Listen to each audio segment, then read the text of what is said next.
Hello friends, आज मैं आपके साथ मसाला भरी भिंडी की रेसिपी शेयर करूंगी। तो आप जैसा कि देख रहे होंगे कि मैंने ये बिल्कुल छोटी वाली भिंडी मुझे नज़र आ गई थी मार्केट में, तो मैंने ये ख़रीदी है।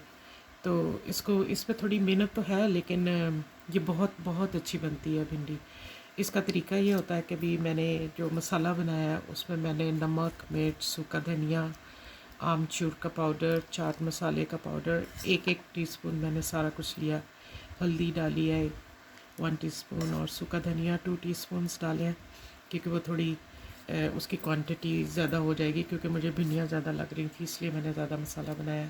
और फिर इस तरह से छोटी भिंडी है, तो इसका ऐसे पेट चाक करके इसको आप ऐसे करके होल्ड करें, और छुरी की नोक से ही मसाला, बहुत ज़्यादा नहीं, लेकिन जितना उस गैप में आता है उसको करके और साफ़ करके इसको भर के आप रख लें।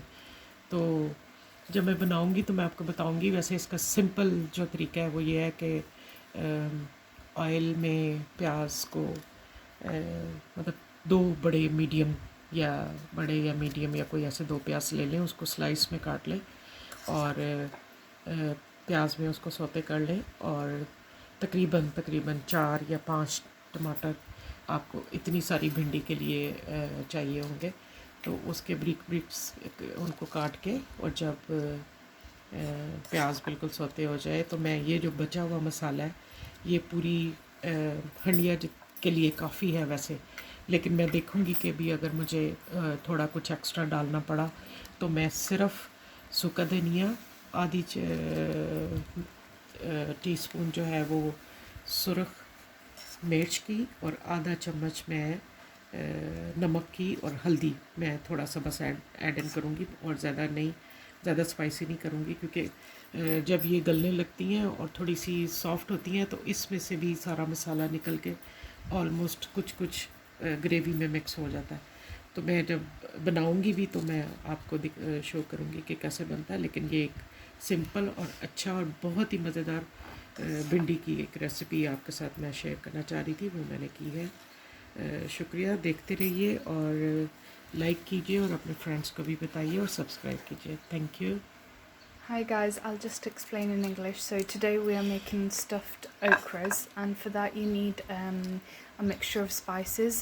I'll put it in English in the description box below, but all you need to do is slit the okra in half like this, and then with the tip of the knife you just want to push the spice into your okras like this, and there you have your stuffed okras, and we will show you the next process later on when we make it. Stay tuned. हाँ जी, ये देखिए मैंने 2 बड़े प्याज लिए थे, और उनको मैंने स्लाइस में काट के और इतना सा उसको कुक कर लिया कि भी ज़्यादा नहीं। और वो जो मेरा मसाला बचा हुआ था वो मैं इसमें डाल दूँगी, और सिर्फ 1 मिनट के लिए मैं इसको भूनूँगी, ताकि ज़रा मसाले पक जाए अच्छे से।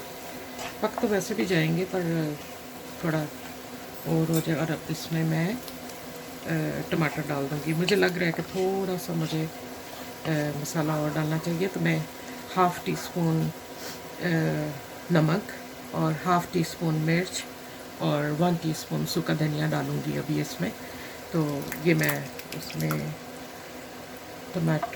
चॉप टमाटो डाल देती हूँ, और इसको थोड़ा सा जब ये मसाले के साथ मिक्स हो जाएंगे सारे टमाटर, और मैं इनको ये नरम हो जाएंगे, और मैं इनको बिल्कुल इनकी प्यूरी कर लूँगी इसी में। जब ये सॉफ्ट हो जाएंगे तो फिर मैं इसके अंदर आराम से भिंडियाँ ऊपर ऐसे लेयर्स लगा के, और मैं ढक्कन दे दूँगी। मैं ज़्यादा उसको चलाऊँगी नहीं, पहली दफ़ा मसाले में मिक्स करके फिर मैं उसको सारी को पूरे इसमें अपनी देचकी में फैला के, और फिर मैं उसको ढक्कन दे के बिल्कुल स्लो आंच पे मैं दम पे रख दूँगी, क्योंकि टमाटरों का पानी है, प्याज का पानी है, तो उसमें वो बड़े अच्छे से गल जाएंगी। Hi guys, so what you need is, after you've stuffed your okras, you need 2 large onions, and you want to fry them until they're golden brown, and then add your leftover spices that you stuffed your okras with, and just put it in there. and that's going to make a nice gravy with half a tin of chopped tomatoes, which we've put in. And we thought that the gravy was going to be wasn't going to be as spicy as we want it to be, so we added half a teaspoon of chili and salt and 1 teaspoon, well 1.5 teaspoon of coriander powder like this. And you just want to let the onions and tomato mix well with each other, and wait until the chopped tin tomatoes have softened nicely like this. And then you want to put in your okras. The first time you put them in, mix them well with all the gravy that you've made, the tomato gravy that you've made with your onions. And then after that you want to put them on low heat and just let them cook nicely like this. And we're going to pour the okras in like this, and then just mix well like this.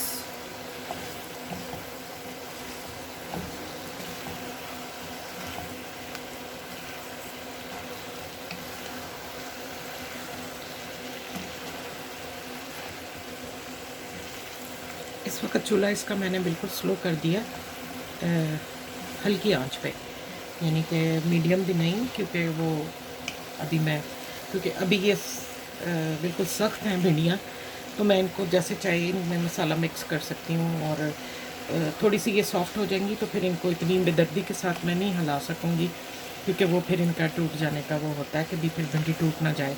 फिर आपको हल्के हाथ से नीचे से ऊपर, फिर मैं मोस्ट प्रोबेबली इस तरह का कुछ नहीं यूज़ करूँगी, मैं कोई स्पैचुला ले लूँगी जो नीचे से ऊपर तक की मेरी भिंडियों को अच्छी तरह से हिला दे। तो जस्ट इस तरह का करके, इस तरह की अपनी वो को रेडी करके, और इसको अब आप दम के लिए ढक के रख लें। Yeah, so once you mixed well everything, you just want to, like I said, put it on low heat and cover it up with its lid, and just let it cook nicely and slowly. We will show you the end results once the okra are softened up and they're ready. Hello friends, ये देखें कि 10 minute के बाद मैंने इसका ढक्कन खोला था, और ये देखो ये साइडों पे इसका घी निकल आया है, और ये आप साइड पे इसको दबा के देखेंगे तो भिंडी बिल्कुल गल गई है। आपको मैं दिखाने के लिए एक भिंडी को उठा के और ऐसे भी करके दिखाती हूँ, ये देखो बिल्कुल गल गई है। तो इससे ज़्यादा और नहीं, क्योंकि फिर वो देखें सारा घी निकल आया, भुन गई हैं, क्योंकि ये छोटी भिंडियाँ थी ना, तो जल्दी से ही मतलब गल गई हैं सारी, और ये बिल्कुल रेडी हो गई हैं अभी।